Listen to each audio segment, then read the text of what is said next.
wrecked. I'm overblown. I'm also fed up with having to wait another week to talk to you guys on Columbia House Party. I'm Blake Murphy. Jake Goldsbie, what's going on, man? Damn, we're getting good at that. And by we, I mean you, because I don't do them. Yeah, they're getting harder. They were getting easier for a little bit, and there were a couple smooth ones, and we'll see what happens next week. Yeah, this is that was not an easy one. I No, don't know. It's hard to do that one upbeat. Jake, I'm pumped, man. I'm excited. This is very excited. This is a big one, I know, for you especially. Yes, this is. I'm going to reveal some stuff about myself. Let's do it. I feel like over the course we've made it very clear that at no point have either of us been cool, despite what we may have thought at certain points. I'm just gonna. What do you mean? Let a lot of it hang out there. I had so many black and white checkerboard wristbands. How could I not have been cool? Why are you talking in the past tense? That's true. I've seen what you're planning for your wedding suit. Don't let Cassie know that. She'll get mad. The first ska wedding. Not the first ska wedding. Definitely not the first ska wedding I'll be at. Yeah. Well, yeah, we'll have horns. I'm ready to go. Don't worry. Skank down the aisle. Not a ska episode today. Ish. Yeah. I feel like once there's a synthesizer involved, you're kind of getting close. Yeah. A lot of synthesizer. Get that Moog fired up. Love that Moog. Get that fired up. This is one of the first episodes we're getting into where one of us hasn't picked the album because we think it is the band's best album, but it's the most interesting. Yeah. I think that's so this is going to be, to give you a heads up of how we'll structure this one, we might get into more of the debate part or talking about the post-album history of Motion City Soundtrack, because the album we're discussing today is, it's interesting in how it was made and how Motion City Soundtrack kind of came to be and the songwriting process, but more of our takes lie in the other Motion City Soundtrack albums. I think that's fair. This album became a defining sound of the emo pop or pop punk, if you prefer, movement, whereas Fall Out Boy was arena rock adjacent, Taking Back Sunday were more jockish, and My Chemical Romance and Panic at the Disco serviced the theatric crowd. Motion City Soundtrack filled the void for maybe those who didn't fit quite in one of those places, or they fit everywhere a little bit, just with their own spin on things. Aided by one of the most influential pop punk musicians of that or any other era, their second album locked in a unique sound that was distinctly theirs and remains distinctly theirs if you ever hear it. Today, talk about Motion City Soundtrack's Commit This to Memory.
Semi-confident that if we cared not for people sticking around and listening to this podcast, I could give you every lyric off the album sequentially from there. Really? I think I could go on autopilot that much. Wow. This is among the albums I've listened to the most in my life. Not only because it came out earlier and you get the benefit of existing for a really long time, but because it kind of ruled and it meant a lot to me, as this band did. And that's kind of why I brought Commit This to Memory to the table today. Motion City Soundtrack are one of my favorite bands. This is maybe not necessarily their strongest album, but it is, I think, the most defining album for them and the most notable in terms of how it came to be and how they produced it. For me, Motion City Soundtrack has always been a band that I connected with because of Justin Pierre's songwriting. Obviously, they have a fun, upbeat sound that helps sugarcoat some of the punches that Justin Pierre packs. He has a hyper specificity in his lyrics that we, it was a Rivers Cuomo thing when we discussed Pinkerton. I think certainly he's probably borrowed from that at some point. It's a John K. Sampson special. We talked about that. There's a lot of, as you listen to Motion City Soundtrack, for me, spin on it was when Justin Pierre said that. Oh, I felt that shit. It's, lyric after lyric of, maybe the specifics don't matter, but the way he crafts a story and the way he builds an emotional feeling in each song has always really resonated with me. And he has a lyric about exactly why I like Motion City Soundtrack. And I don't think he means it, but he says on LGFUAD, it's the only way I've learned to express myself, through other people's descriptions of life. It's great for that. Justin Pierre does a great job describing things that you maybe can't describe yourself, although with some superfluous detail. I think I have a different relationship with them than you do. I really like Motion Soundtrack, but I don't have really a huge emotional connection to them, but I quite enjoy them. I've touched on this before, they were definitely one of those bands throughout many years of their career, not just with this album, in my I'm liking this quietly thing. Yes, that's fair. When this one came out, everything was all right. It was a big hit. Everyone kind of knew it, so it was fine. I remember when I got back into them in university, it was like, can't let anyone know I'm listening to this pop punk shit. Oh, man, you have so much of that. I know. I know. I feel it's so like freeing now to not have to not do it. It's weird because I didn't, especially when I was at university, I didn't talk to anyone about music, but I felt like, I don't know, I didn't have to hide it because nobody cared. Well, the thing that I've realized as I've gotten older is that I didn't have to either. Nobody cared. Everyone is way too worried about themselves to care. Totally. Jake likes Motion City Soundtrack. What a loser. Totally. Absolutely. But I was the most self-conscious, no, everyone was self-conscious, but I was an extraordinarily self-conscious teen, early 20s person that. Don't get me wrong. I understand that. Yeah. It just didn't apply to music for me. I was like, no, this was. Music was so also tied into my identity that I think it was hard to. But now it's great. Now I can listen to whatever pop punk shit I want and have a great time. By the way, do you remember a few episodes back when we were talking about the quadrant of this time, and we were kind of drawing Fall Out Boy and Take It Back Sunday, My Chemical Romance on there? I think I've expanded on it to where it's almost like an 8-pronged star. Okay. And you're going to, sometimes when you do personality tests or you are graphing NBA teams' pace and effective field goal percentage and other things, you get this like a web it creates. It creates a visual web kind of I'm an 8 out of 10 on this thing and a 6 out of 10 on this thing and a 4 out of 10 here. And it draws this web over 8 points. I think that's maybe where we're going to end up going more. Probably. Where, if you have Fall Out Boy here and you have My Chemical Romance here, Panic at the Disco is the in the middle. Yeah. And then you have an in-between to get to Taking Back Sunday. And then you have, Brand New is close to Taking Back Sunday, but takes you in another direction. And yeah. And then as we've discussed, Bright Eyes in the Middle, because everyone listened to Bright Eyes, but no one talks about how they listen to Bright Eyes. Yeah. They are they're the anti My Chemical Romance in that sense, where everyone now is like, oh, I was a huge My Chemical Romance fan. But everyone was a Bright Eyes fan. and just doesn't talk about it now. It's like, no, we all have copies of I'm Wide Awake. It's morning. It's okay. Motion City Soundtrack would be tough to plot on that board because their sound is unique. Even in a genre where a lot of things sounded the same, the heavy use of keyboards, bells, the Moog synthesizer, which you love so much, Justin Pierre's voice kind of cuts through and it's a recognizable voice, and they have a very distinct sound. It's them. You hear Motion City Soundtrack, it's like, okay, that's Motion City Soundtrack. And a lot of the bands, we're going to talk about Warped Tour in a second, a lot of bands that are on that Warped Tour and went to Warped Tour a bunch of times, like you can't, if someone had heard that band before, but you mixed it in with 3 or 4 other bands from that era, they might not be able to pull it out.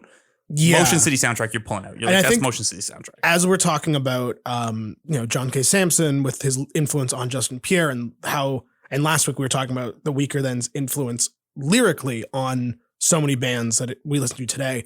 I think with a lot of the young emo pop punk bands coming out today, you can really hear Motion City Soundtrack's influence on them. There's a lot of synthesizer. They all have keyboards. Yeah. A lot of them, something that I'm sure you love is a lot of them are bringing horns back into. Oh, hell yeah. And I don't know that. Devin K and the Solutions, baby. Oh, love Devin K. So good. Devin K's I'm going to cover, but not really cover all your favorite pop punk songs. Apparently they closed with My Own Worst Enemy at Fest this year. Amazing. Which rules.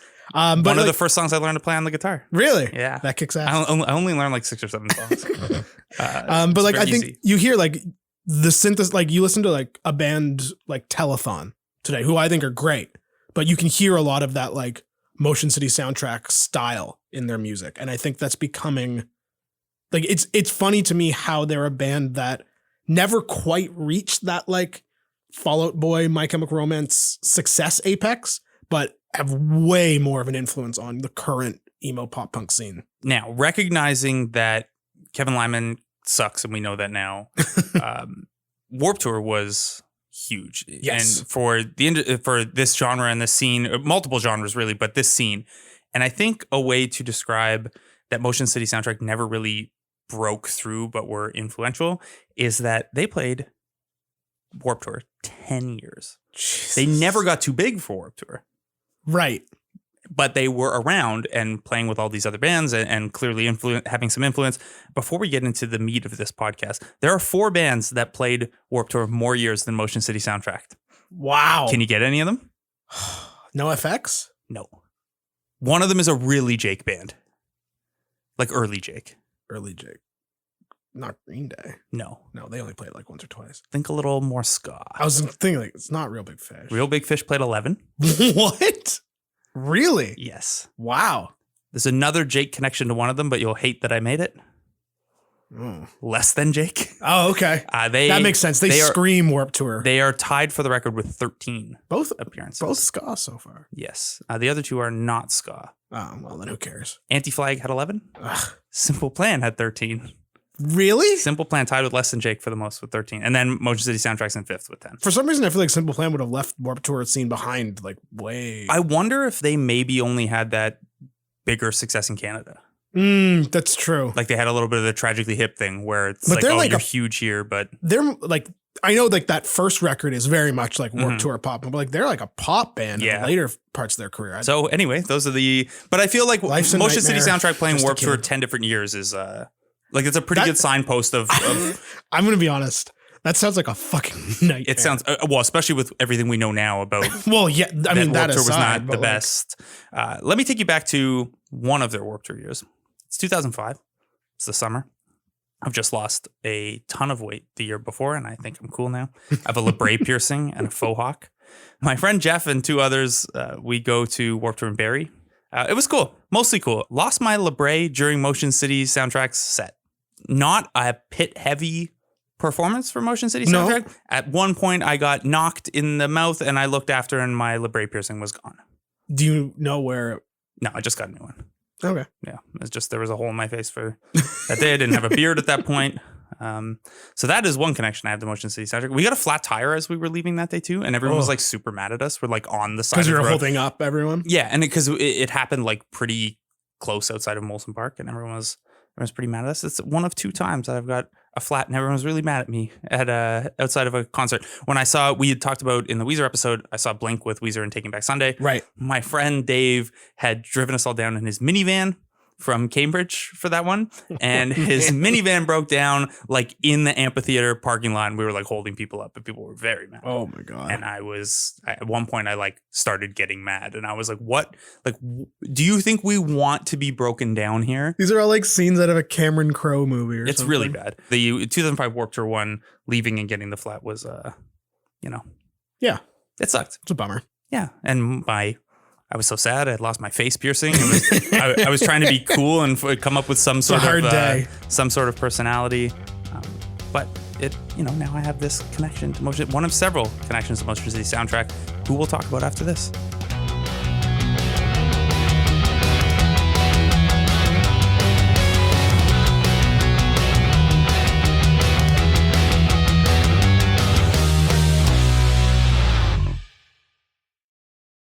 All right, so if you're a musician and you're into the punk or folk scene, it makes a lot of sense that you would gravitate toward the weaker thans who are from Winnipeg when you are in Minneapolis, Minnesota, where Motion City Soundtrack. Another mini band. God, I love Minneapolis music. So many of my favorite bands are out of there.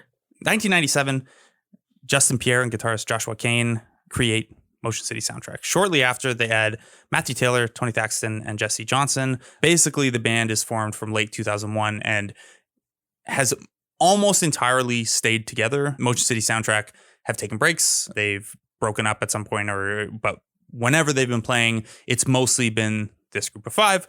Not a lot of band drama as far as we can tell from the publications that are available. Jesse Johnson was taught the keyboard a few weeks before they recorded their first album. It was just like, we need a keyboardist. You're our pal. We can keep it really simple. So Josh Kane taught Johnson the keyboard a few weeks before they started recording I Am the Movie. Josh's brother actually came up with the name for the band.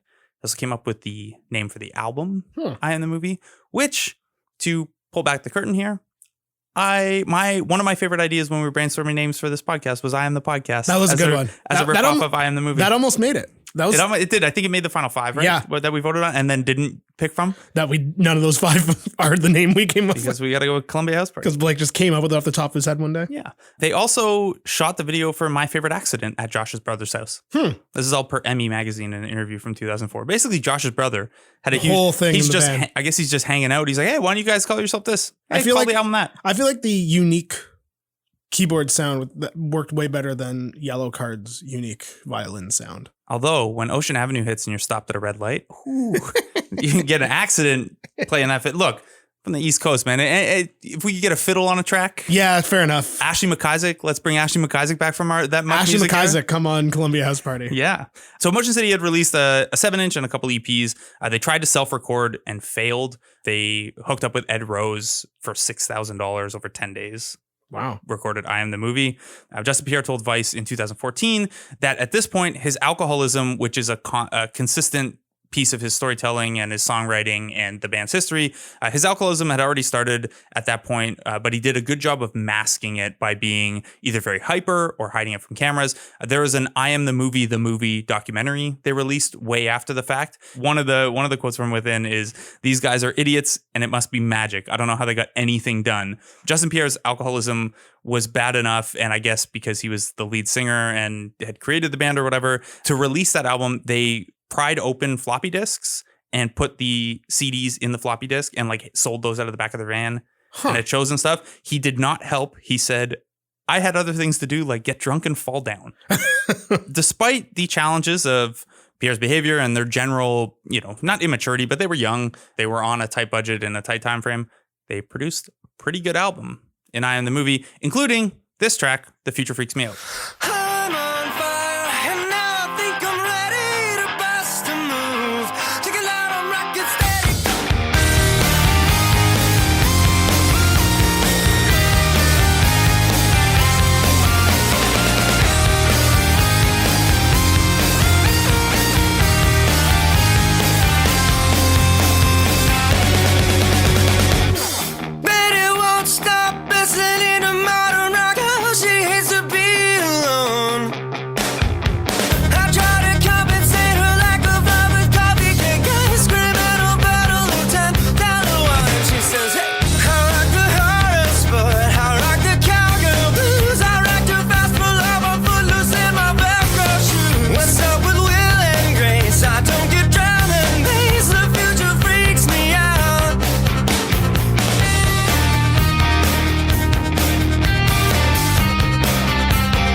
Love that song. Yeah, it's great. I really like this album, actually. You know who else loved that album? Who? Mark Hoppus of Blink-182. Motion City soundtrack. Is this our first Mark Hoppus reference on this podcast? It might be. Wow. We should have like a bell every time Hoppus comes up. He's going to come up at some point. He's going to come up a lot. So Motion City soundtrack, we're connected with the clothing company Atticus. No one has said as much. It seemed like there was some, hey, here's some CDs for some gear kind of exchanges. Mark Hoppus was obviously close with Atticus. A friend of his at Atticus handed him a Motion City soundtrack CD and said, hey, like, you might like this. Hoppus later said on the DV documentary of the making of Commit This Memory, quote, "It sat in my car for about 3 months. I put it in and fell in love with it immediately. The Future Freaks Me Out was one of his favorite tracks. Enough so, and he liked the album enough that Blink-182 were playing in Europe and Japan in 2004. And at Hoppus' urging, Motion City Soundtrack played with them. Man, Motion City Soundtrack opening for the self-titled tour? That would be a good show. We've talked at points about the good fortune of some bands as they're coming up, like Third Eye Blind opening for Oasis, right? Because someone called Stephen Jenkins' bluff. Motion City Soundtrack giving copies of their album to someone at Atticus who told Mark Hoppus he might like it, who later found the album a couple months later and was like, we'll bring these guys on tour. Why not? That's good hustle. It is good hustle. Getting this thing to the right guy. Yeah, it's good. It's good work. I mean, hey, listen to my demo. Listen to my podcast. Yeah. Oh, boy. Mark Hoppus, come on Columbia House Party. Never in a million years would he do that, but he would be so great. He probably cares so deeply about just some not great albums. Yeah. Oh, yeah. Mark Hoppus had not produced an album at this point, but as the relationship developed and they were on tour together and Motion City Soundtrack were talking openly and getting Hoppus's feedback on some of their ideas for their follow-up to I Am the Movie, the band basically just asked him to come into the studio with them. They were recording at a house that used to belong to Toto's drummer.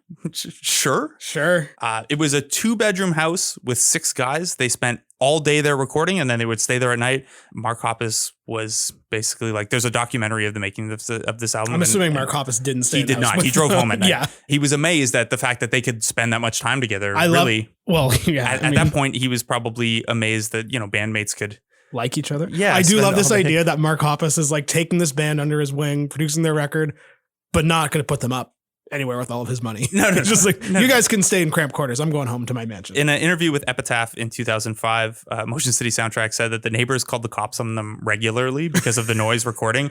At one point, Mark Hoppus was like out on the lawn just messing around with different percussion sounds. And like the neighbors were just super unhappy about these 6 guys in a 2-bedroom house next door. That's fair. Recording all day long. I feel like I get that. I feel like I would be mad about that too. Anyway, Motion City Soundtrack said they told Artesian News Service in an interview, quote, "We handpicked Mark Hoppus more than he picked us." The nice thing with Mark Hoppus is the way he was a guy that would come in, and if we were second guessing something, he was usually the guy to be like, no, it's good. Or you're right, it's terrible. Hoppus hadn't produced at this point. So this was a new experience for him as well. He was pretty into it. By all accounts, he was very hands-on. One thing that I ran into in going over some of the interviews from the time, some of the, Hoppus has given some retrospective interviews. There was even Hoppus and Motion City Soundtrack just like had an in conversation article piece at one point. And then the documentary on this as well. Everyone's goofing around, like not goofing around like slapstick comedy or anything like that. But everyone's so sarcastic and tongue-in-cheek. It was kind of hard to tell who was being serious when. They were saying like Mark Hoppus like physically beat his ideas into them. And like obviously that didn't happen. But like a lot of the stuff is like, well, I don't, it's hard to tell exactly what the relationship was like. Hoppus described it. It was good for me to learn other people's points of view of music. The greatest thing about being in a studio when a song is being written is it's all these different ideas creatively coming together to form one song. I love it. Hoppus had big ideas for what he wanted Motion City Soundtrack to be. And Motion City Soundtrack had a really good handle on who they were already and what they wanted to do. But Hoppus wanted them to be, in quote, big, sloppy in the best ways, huge guitars, just great American rock and roll music taken a different way. Mark Hoppus, so involved that he does the vocals on a track called Hangman.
And verse I don't deserve, I might run, but I'll never hide.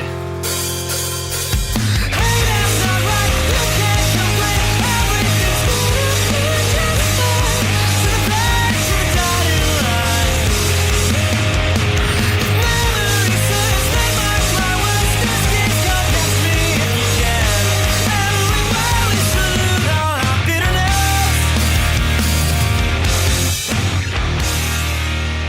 hard to pick Hoppus out there, even toward the end of the song when it kind of hits the refrain. But you can also get a good sense of Motion City soundtrack sound, which they had, you know, was already pretty well established on Eye in the Movie. Yeah, Eye in the Movie's great. And it is, I mean, we sort of touched on this a little bit a couple minutes ago, but it is interesting to me how their sound is so unique in the genre, especially in like between Pierre's vocals and the synthesizer. Like the keyboards, like at that, now everyone kind of has keyboards. Yeah, but back then. Yeah, like they were one of the only bands I saw at that 2005 Warped Tour with a keyboardist. I feel like I remember back then bands that were in like the punk or punk adjacent scenes like got shit on for using keyboards. Yeah. I was like, this isn't punk. You're doing like... Also, watching them use the Moog synthesizer live is really funny. Why? It's just like, it looks weird. It's not an instrument you see play. I was like, what the heck? So that's like kind of the tiny, like the mini Moog thing. Yeah. It's a little weird. So there's a lot going on. And for as much as Hoppus had big ideas himself, Motion City Soundtrack had big ideas as well. There's a lot of, if you listen to their songs, sometimes they sound not poorly produced, but there's just so much going on that like sometimes they're on top of themselves. They overreach a lot. Yeah. Hoppus had joked that Pierre and Kane would, quote, battle for who can come up with the most guitar parts to fit into one song. I think that's pretty obvious. Yeah. There are some points where there's just maybe a little bit too much going on, but it works mostly. I feel like it adds to the kind of frantic energy that Justin Pierre has as a singer in the more manic songs. Yes, and I think that manic is a good word for this album. Which, you know, fits where Justin Pierre was. About half of this album was written while Pierre was still struggling with alcoholism, and about half was written while he was in recovery. Interesting. And you can't really pick out which songs are which, with the exception of LGFUAD, which is something he allegedly yelled from the top of a merch table at one point. I forget who they were playing with when he did that, but that's anyway. So the Hoppus connection worked well. We're going to talk in more detail about it, but the Hoppus side of it was good enough that Motion City Soundtrack played with Blink on their reunion tour. Hoppus also produced My Dinosaur Life, Motion City Soundtrack's fourth album. Hoppus went on to produce a lot of stuff. He produced some Fall Out Boy albums, also some Newfound Glory. Really? It wasn't all bad. I didn't know he produced Newfound Glory. Yeah. He's also, here's how we're going to get Hoppus on the pod. There's a little bit of a feud brewing here. We like to take credit for the My Chemical Romance reunion. As I think we should. We willed it into existence. Well, Hoppus took credit for the Jonas Brothers reunion. Oh. He took credit for Motion City Soundtrack reuniting. And he said after the Jonas Brothers and Motion City Soundtrack, after he took credit for both of those, he was like, My Chemical Romance is next. Huh. Well, sorry, Mark. That's our doing. His doing was Commit This Memory, which was released June 7th, 2005. Kind of in that post-Deja Entendu dashboard, tell all your friends, say anything. It's kind of, I guess, like the third quick succession wave of the emo pop side. It's, I don't know where exactly you draw the lines, but I feel like Deja and Tell All Your Friends are like a step before this. Yeah, I think obviously so. in timeline they are, but I feel like in sort of the waves these things came in. One of my favorite things about the album is it's the perfect length. It's 12 songs at 39 minutes. It's hard to beat that. Yes. To your point about Hoppus in the studio, I think that we were talking with Third Eye Blind about how they really needed an editor. Yeah. And I think it sounds like Hoppus did a very good job. Yeah. Hey, we've all got these big ideas, but you got to keep it tight. Yeah. Like, we know how to get pop punk songs on the radio. Like most of these songs aren't longer than 3 minutes long, which is perfect. Yeah, they average 3 minutes and 20 seconds. Perfect. That's the perfect song. And I mean, Hold Me Down as the closer just like drifts on and on kind of. It helps to have a minute and a half as an opener too. That's true. One of the reasons I like this album and Motion City Soundtrack in general is it's a pretty touching and sad and in points optimistic. The best way I could describe this album, maybe it's projecting because Pierre is writing his own experience, but it feels like a very empathetic album. It's very truthful. It's very genuine. A lot of what he touches on thematically, maybe you can't relate to the substance abuse. Maybe you can. Maybe you can't relate to the bad relationships. Maybe you can. There's some mental health aspects as well. I think most people can probably check off one or two of those things.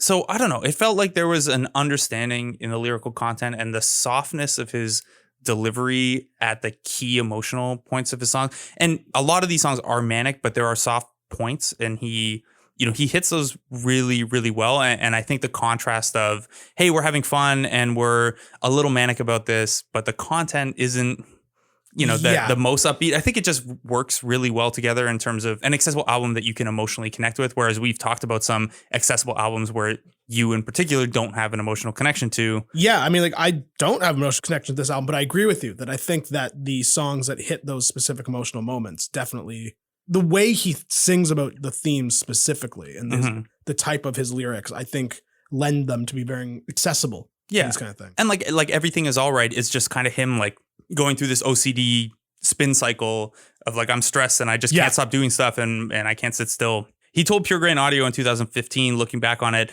at that time I was a giant drug addict, drunk, fuck up. People would tell me stories about all these things that happened and I would have no idea. And yet I was succeeding in a band. LGFUAD is kind of about that. As they were working on this album, he was seeking help for the first time during the writing. So half the album is him still messed up and half is him in recovery. LGFUAD is one of the more recognizable tracks on the album.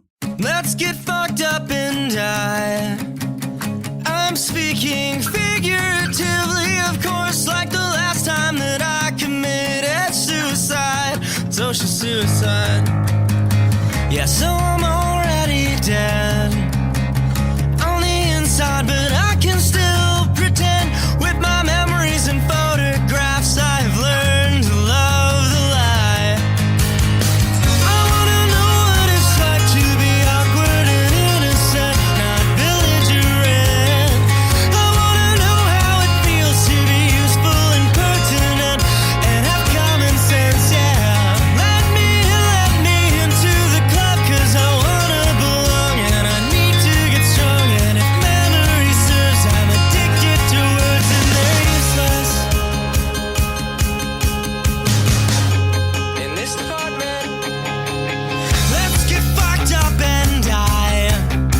For the last time we're feeling, we'll try not to smile as we cover our heads and drink heavily into the nights that still shock and surprise. I believe that I can overcome this and be everything in the end, but I choose to abuse for the time being. Maybe I'll win, but for now I've decided to die.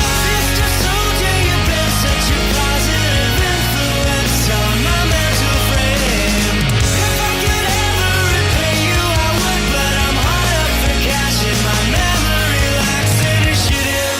Goddamn, the liquor store's closed. We were so close to scoring. It hurts, it destroys till it kills. I am tired and hungry and totally useless.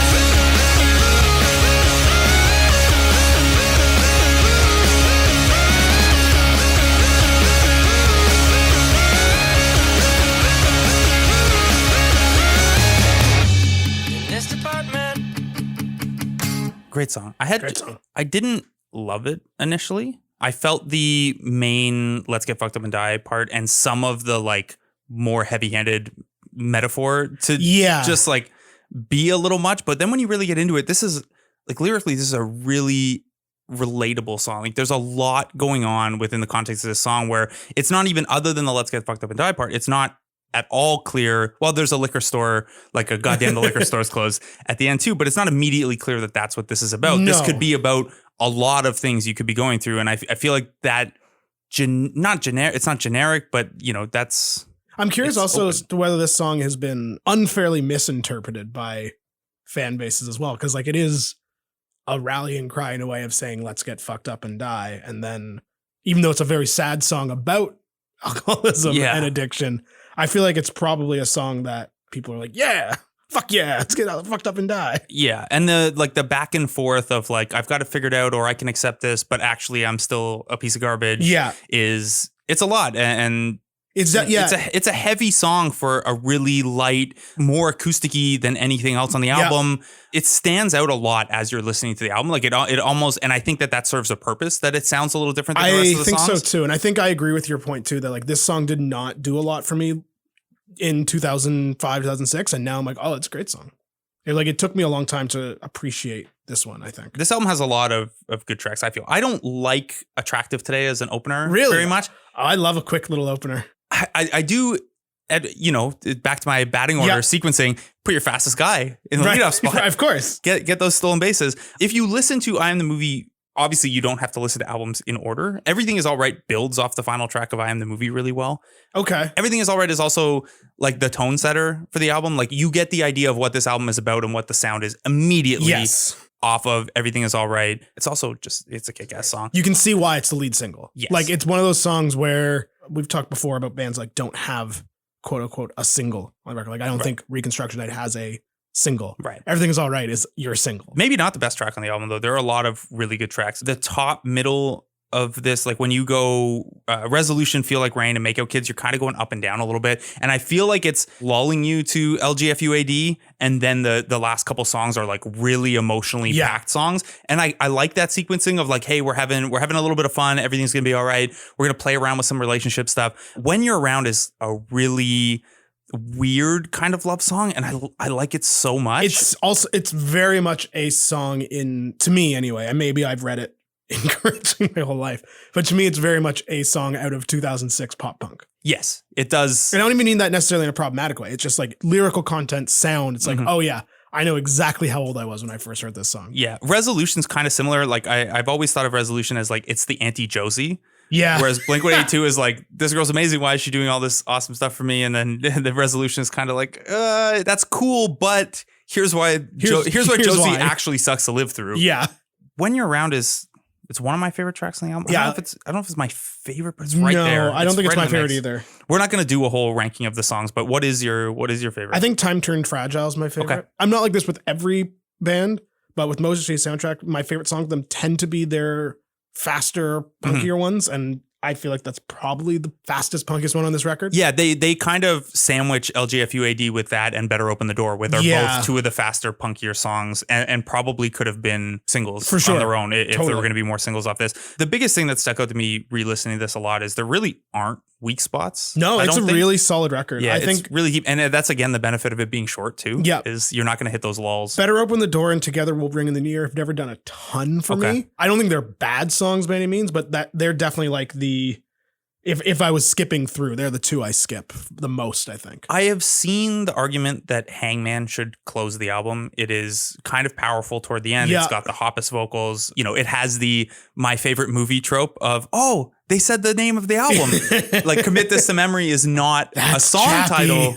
Commit This to Memory is not a song title, but it's a lyric in Hangman. I will say I love when bands do that, when they Absolutely. don't have a title track, but it's in a song anyway. Absolutely. I love Hold Me Down as a closer. Me too. I think it's a great song. It ends this whole up and down emotional swing of an album on this unsettled and deeply, deeply sad note. The backstory is he found a note in his couch one day. It was not this note, but it gave him the idea of like, wow, what if someone just like left and that was all there was a note. So this didn't, this is him thinking what that would be like. And it's, man, the talent of a songwriter to like pack that much emotion into a hypothetical. They are excellent at writing album closers. Yeah. I love Hold Me Down as a closer. I think it's pretty close to a perfect closer in terms of wrapping up what the album is, as it turned out, setting you up for the next album. I found a letter that said, I'm sorry that you were asleep when I wrote these words down.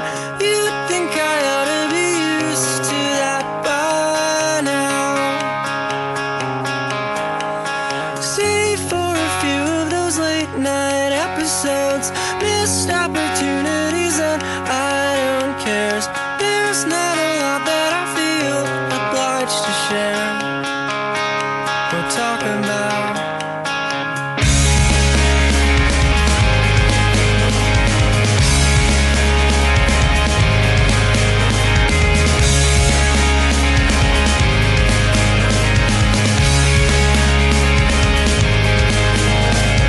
I'll have my brother stop by this Saturday to pick up my things, just make sure you're not there.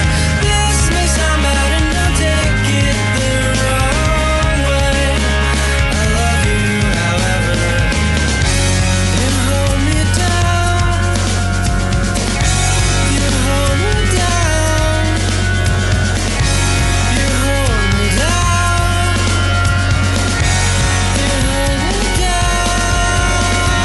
Echoes of my everything. You're the emptiness the whole world sings at night. You're the laziness of afternoon. You're the reason why I burst and why I bloom. How will I break the news to you? How will I break the news to you?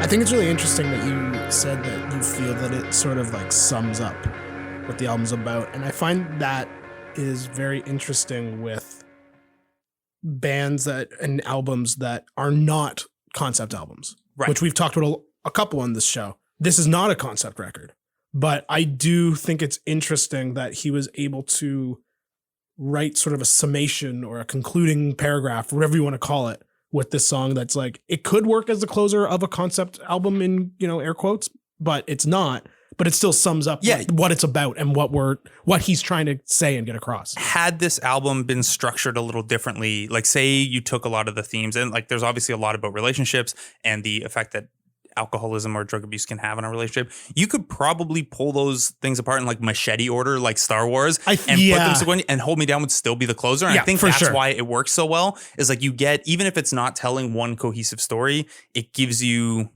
It just like little vignettes, and then it wraps it up well, and then you're just so sad at the end. And then for the days where you maybe were listening to this on a CD in your car, the fact that it loops right back into the start, where after you've listened to this really sad closer, you get punched with these two back-to-back upbeat, we can get through this songs. Yeah, obviously that's like not everyone will have consumed this album. But when it came out, most people did. Yeah. We are going to talk about how that album was received, the influence that it had, and then the albums that followed it. After this.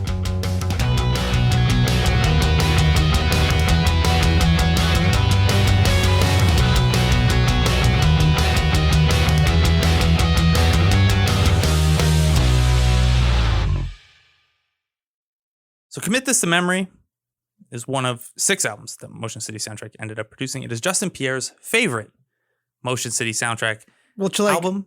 It broke them, so obviously, of course it is. At the time, though, it got mixed, mostly favorable, but mixed favorable, I would call it, reviews. It was kind of highlighted for the maturity, intelligence with in contrast to the rest of the genre. At the time, you mentioned there's one track that was very, 06 pop punky. Yeah. But this level of empathy and introspection was not the norm quite yet. In 2016, Noisy called Motion City Soundtrack, and quote, the band that was a gateway to good music. So even if you didn't like Motion City Soundtrack, it opens you up to this type of songwriting and this type of, emotion in music that isn't angry and projecting. It's a little more internal. There are a few bands who you might like, who really liked Motion City Soundtrack. Cameron Boucher of Sorority Noise told Consequence of Sound in 2016, and quote, it was an initial change in my fucking life. It just started opening me up to an entire world of music I never heard before. And regarding Hold Me Down, the closing track specifically, when they were on tour together, he said, I wanted to tell Justin that whole tour how every night being able to see them play Hold Me Down and how much of a vast impact that song had in my life. I've listened to it. I've cried to it. That song has meant so much to me. Wow. Sorority Noise, another band that puts a lot of emotion in their stuff. I don't know where some of the question marks about Sorority Noise ever landed, so we won't talk about them too much yet.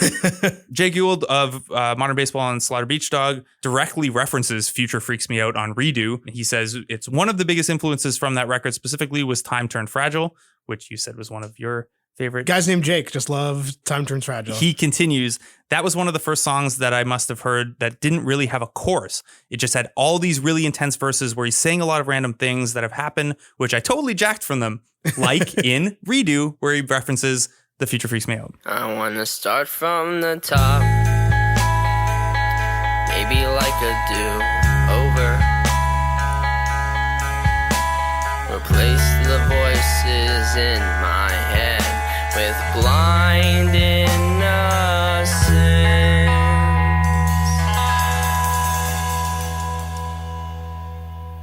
I want a complete redo. Maybe change my name. Report the losses, grab the claim. It's a shame, it's such a shame. We're pissing away our time, cause we're pissing away these beers. No monumental moment ever came from saying, come on dude, just take one more shot.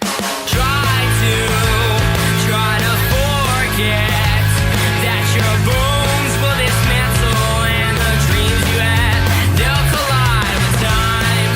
Your unrequited love for life will surely halt that. I'm thinking way too much tonight.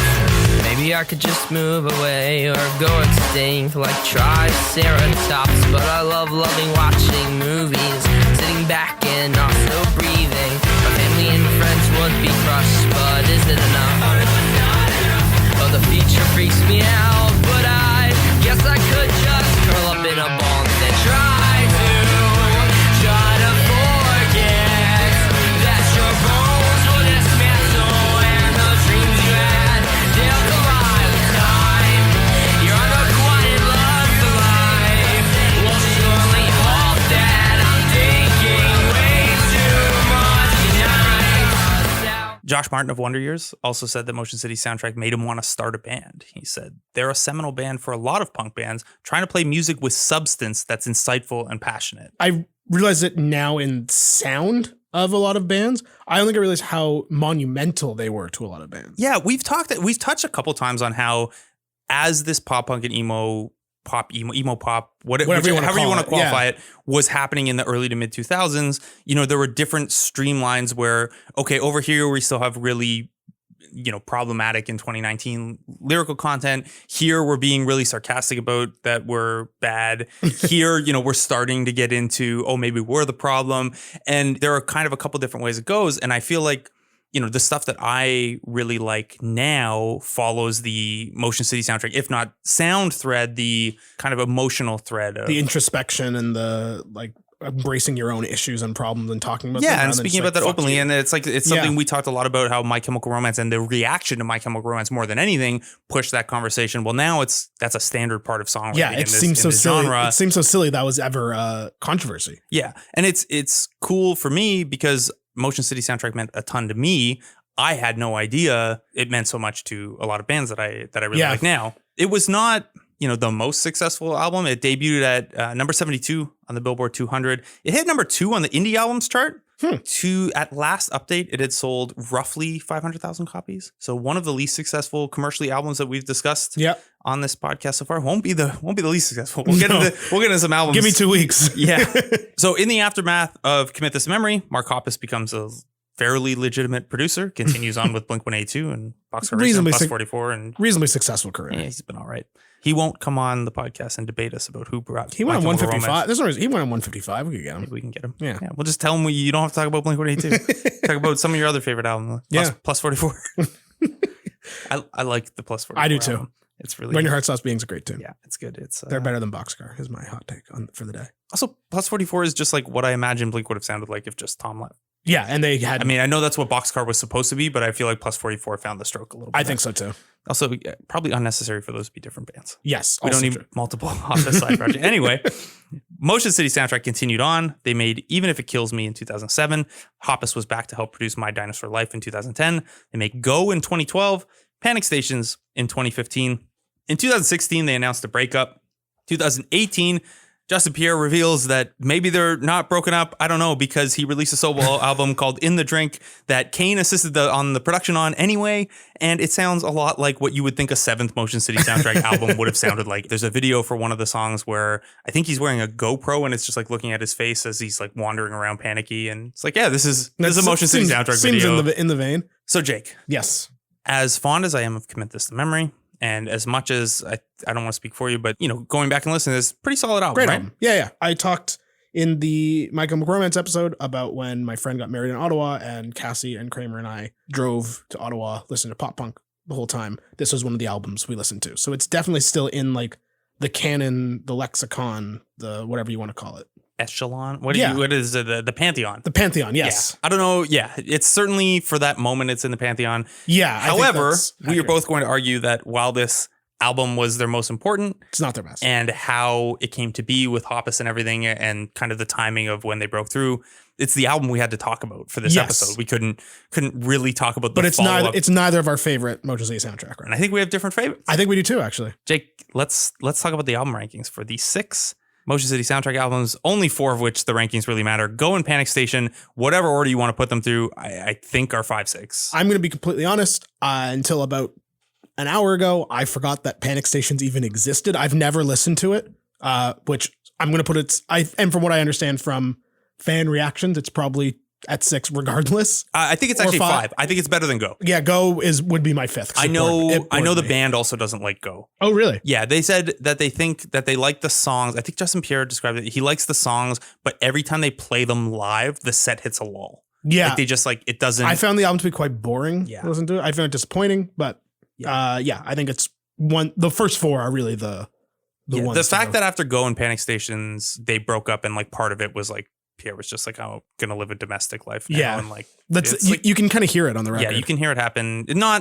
Look, I want everyone to be healthy and happy and grow up and be mature. Of course. The content gets a little less punch after My Dinosaur Life. So My Dinosaur Life is my favorite. I think it's one of the best emo pop punk records. I was never a huge Motion City guy until a little later. Like I kind of missed the train. I'd listened to Commit This to Memory when it came out because I saw the Everything's All Right video. I was like, I like that song. But I didn't listen to I'm the Movie till I was in university. I didn't listen to Even If It Kills Me till university. I didn't listen to My Dinosaur Life till university. And I think I came across an AV Club review of My Dinosaur Life and they gave it an A, which I think it was an A, maybe it was a B. It was a high ranking. And if you were in sort of that early 2010s, late 2000s Pitchfork world, those publications giving like emo and pop records good reviews was rare. So I was like, even in 2010 still. Yeah. So I was like, I got to listen to this record and it kicks ass.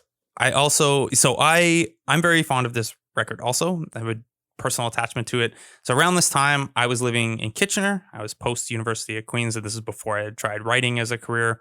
I was dating someone who lived in Toronto. That is not a long drive. It's maybe an hour to an hour and a half. If you catch some traffic, it can get as long as 2 hours if you're driving at rush hour. This was a commuting album for me. Okay. It was a lot of driving back and forth, and this was the album I was listening to at the time. It was also around the first time as an adult I was trying to get help for some mental health stuff. There is certainly some reference to that on this album. Also, a lot of the songs just kick ass. Yeah. My only personal connection to this, and it's my only personal connection to this band at all, was when my girlfriend, who I was dating in my last year of university, I knew she was going to break up with me. It was one of those like, I got to text her because I know she's going to be like, we got to talk. And that's exactly what happened. I was walking around my neighborhood killing time, trying to get up the balls to send the message listening to this album. And that's my only connection to it. Is there a particular song? No. Okay. I don't remember. Because I thought you were going to say the song that I think is like, if it's not their best song, it's a top 3 Motion City soundtrack song. Her Words Destroyed My Planet is great song. Awesome. Maybe you were right after all. Maybe I'm just bad news. I've been drowning in memories. Call it residual blues. I fell asleep watching Veronica Mars again.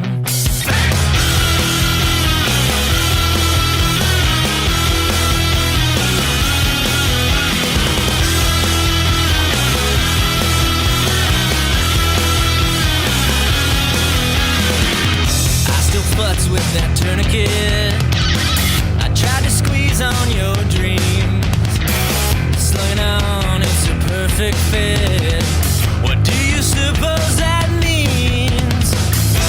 My parents keep asking when you're planning on coming around.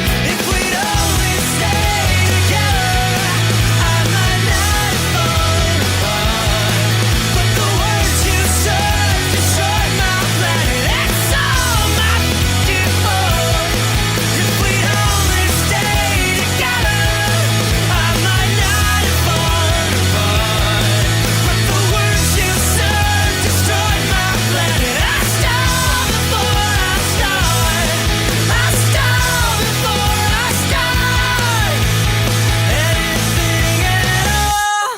The top half of this album also just has like a ton of Disappear is one of my favorite tracks. I've been a good little worker bee. I deserve a gold star. I mentioned I earlier felt when that Justin Pierre said I deserve a gold star. I felt that shit. Delirium is kind of like a fun all over the place. Yeah.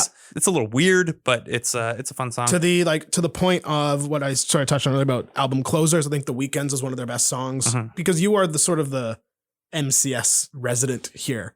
What is your 1 through 4 in order? You want to talk about good album closers? Even If It Kills Me is, I don't want to put like a definitive ranking on it, but it is one of my all-time favorite songs. We could play a game on this podcast or with listeners at some point. The half sleeve I have on my right arm, it doesn't have like any band logos or anything like that, but it has a bunch of more subtle music references. Maybe not that subtle. I mean, like you could look at it and be like, oh, that's that. But there are like close to a dozen that you'd like have to pick out of there. Okay. It was like fairly carefully designed that way. I like my tattoo artist at Very Lame on Instagram. If you want to give her some business, she's great. Her name's Jenny. Anyway, Even If It Kills Me is referenced within my sleeve. This album came out in 2007. Around though 2015, I was in not a great place the summer of 2015. I was just coming out of a tough breakup. I was very unhappy in my job and was considering either a career change or taking the leap that I ended up taking and going freelance full time to try to go down a different path with work. But I was just mostly not in a great place. A transitional year, let's call it. Yeah, at least a transitional summer and fall. So I revisited this album around that time. I got really into running around then. So I had talked a little bit about before in the Robin episode how while I was kind of doing more running and doing longer runs, like I was like, oh wow, Pop kicks ass for this. Well, I started out, I was just like, oh, I'll just listen to all my old favorite sad albums. This album means a lot to me for that reason. It kind of helped dig me out. And like the ending on Even If It Kills Me, which is obviously the title track, it's a very low song. It's not super optimistic, but it's basically just like, you know what? Dying trying is better than just like giving up. Yeah. And I wasn't like, don't get me wrong, I wasn't in that dire a place, but I was not in a great place. But you need those. Even if you're not in the like looking at the edge places, you need those songs that kind of. Yes. The extra kick in the ass of just try, man. It's better than not. It's better than just like accepting to this and steering into it. The album also has a lot of good try. Antonia is a funny, quirky, like Manic Pixie. I fell in love with the Manic Pixie Dream Girl kind of song. There are a few other really good, more sad songs. The Conversation, Hello Helicopter, Calling All Cops is kind of one of the better. Like if you want to hear how they use the Moog synthesizer, fire this song up. This is for real. Is like a good pop punky. I don't think that the highs on that album are quite as high as My Dinosaur Life or even Commit This to Memory, but it is the one that meant the most to me. And it is my favorite. That's fair. I then have Commit This to Memory at number 2, My Dinosaur Life at 3, and I Am the Movie at 4. But there's a significant drop off there where like all 4 of those albums are 4 of my favorite albums. Like, I think that's fair. I don't know if they'd all crack a top 100, but they'd all be in the mix somewhere. Right. I like all of those albums. Cool. Oh, I guess we got to pick a song off Commit This to Memory. Yeah. Mixtape then. We've come down a little bit. I feel like there's a lot of directions we can go with this one. There are a lot of directions. Yeah. I want to just put Even If It Kills Me on. It's a very. I mean, I guess you could technically. No, it's got to be off this album. Okay. At least we got to keep it. Yeah. Okay. We got to keep some rules to it. Yeah. Okay. I feel like the freeing thing about this one is we've tried to stay away from like the big song everyone would know. Mm-hmm. Like Everything Is All Right was a single, but not that big a single. Yeah, like it's known, but it's not like. I would say it's between that Time Turned Fragile, which is your favorite track, and it's just a great song, and then LGFUAD, which it doesn't give you the sound idea, but it gives you it just has a great place on the album, although it might not hit as well pulled from the middle of the album. Fair. Do you have a preference? I mean, I feel like I think I agree with you in the sense that this is one where like the big quote unquote song deserves a place on it just because it is sort of one of the tenets of the genre in a way, especially like the influence it's had. I think everyone got into this album through Everything is All Right. So Everything is all right. Everything is all right because you're listening to us. Yeah, wow. Someday. Wow, the ego on this guy. Look, someone's got to have it. Do we? No. I don't know that it's absolutely we do necessary. Not. I don't know that's absolutely necessary. Do you have any closing thoughts on Motion City soundtrack? I don't think so. I mean, I've never seen them. And okay. So I almost went to their, I guess now, not farewell show, but on their first farewell tour in, I guess it was 2016. Yeah. They were playing here, and I almost went, and I forget why I didn't. And it's one of those shows that it doesn't happen a lot to me because I go to a lot of shows, but it's one of those shows that for the last 3 years, I'm like, damn, I should have come to that show. Yeah, that's tough. Hopefully we'll get a chance. The set list was good too. So all right, we'll go with Everything Is All Right as the mixtape song. Guys, thanks so much for listening. Thank you for listening. Man, I feel like this is like the 3rd time in 8 episodes you've ruined the ending. Sorry, man. I'm I'm leaving. around. Jake's out of here. Yeah. That was me leaving. Now I've ruined it. Yeah. Now you ruined it. I was about, let me end the podcast. Jake. Okay. I know you don't want to go home. No, I love going home. It's where my food is. Yeah, where your cat you can stare at your cat and be like, "Are you thinking of a song?" My cat could just bite me for no reason. Yeah. Okay, guys. Thanks so much for listening. Next week's outro will be a little smoother.